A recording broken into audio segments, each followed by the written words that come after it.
Unfortunately, a lot of churches today, the Christian church, especially in the West, is probably like this all over the world.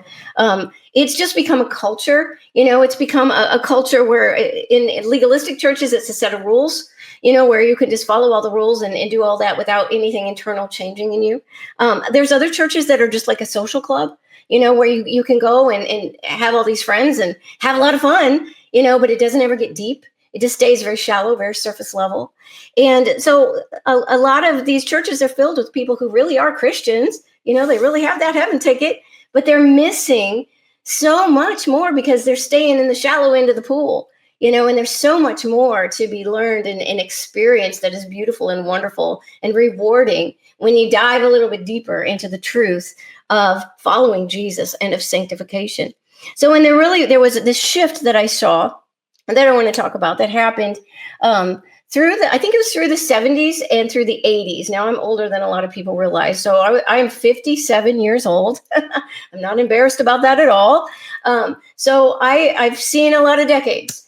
And so I remember when I was a little bitty kid in Southern Baptist Church, the little old ladies and the little old men, they were really different than the next generation after them.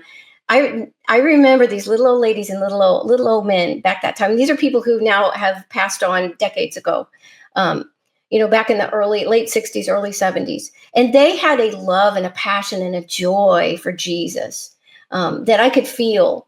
And I think that might be one of the reasons why I fell in love with Jesus when I was a little kid. It was from these little old ladies and little old men who I could just sense the joy that they had for Jesus. And it was very different than just the very next generation, which was my parents' age, they're the generation, I think, that where things really started shifting. At least this is my experience in this Southern Baptist church. And they're the ones that really started being fixated on rules, and it started turning into just, there was no more joy. It wasn't anything internal anymore. It was just this very legalistic set of rules. And I think the reason for that is because people that were that age during that time period, they had lived through some really, really hard times. People that age, a lot of them lived through the Great Depression, some of them through World War I, World War II. And so they had suffered. And there is nothing that teaches you how to trust God like suffering, like going through hard times where the only way you can get through is by God helping you. And so they had a depth to them, to their character and to their faith that you just don't find very often anymore in our culture.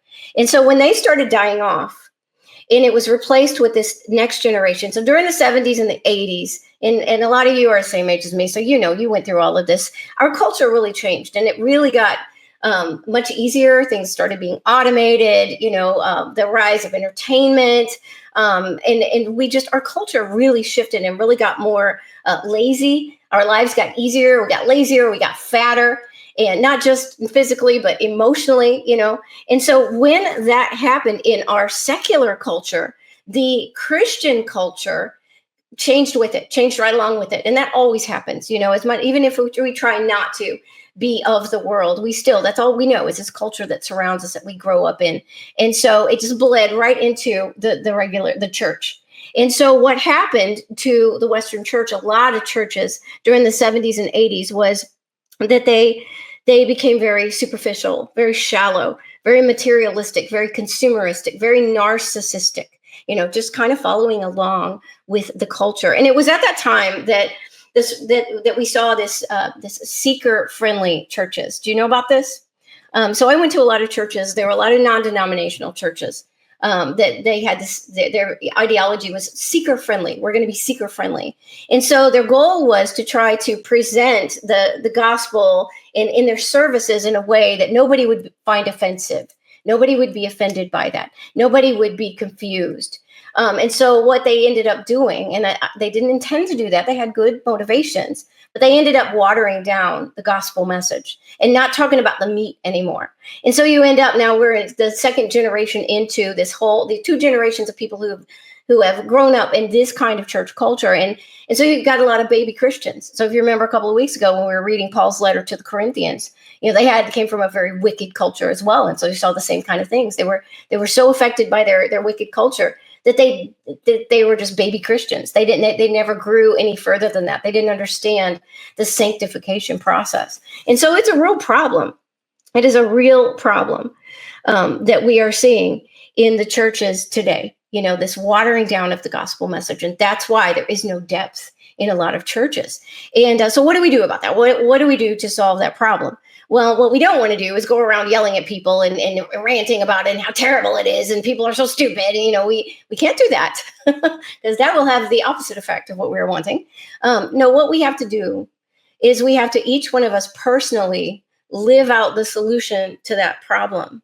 And the solution to that problem is for us to be who we are supposed to be, is to be surrendered and submitted to Jesus Christ, to be committed to the sanctification process. And as we do that, and Jesus changes us into his likeness, and we are able to minister and reach out to other people and show them the love and forgiveness of Jesus Christ, that is what is going to solve this problem, one person at a time. We can't change other people. We can't do anything to change other people. We can just love them with the love of Christ. And so, and if all of us would work on that and work on ourselves and on sanctification, it would change. It would change the world.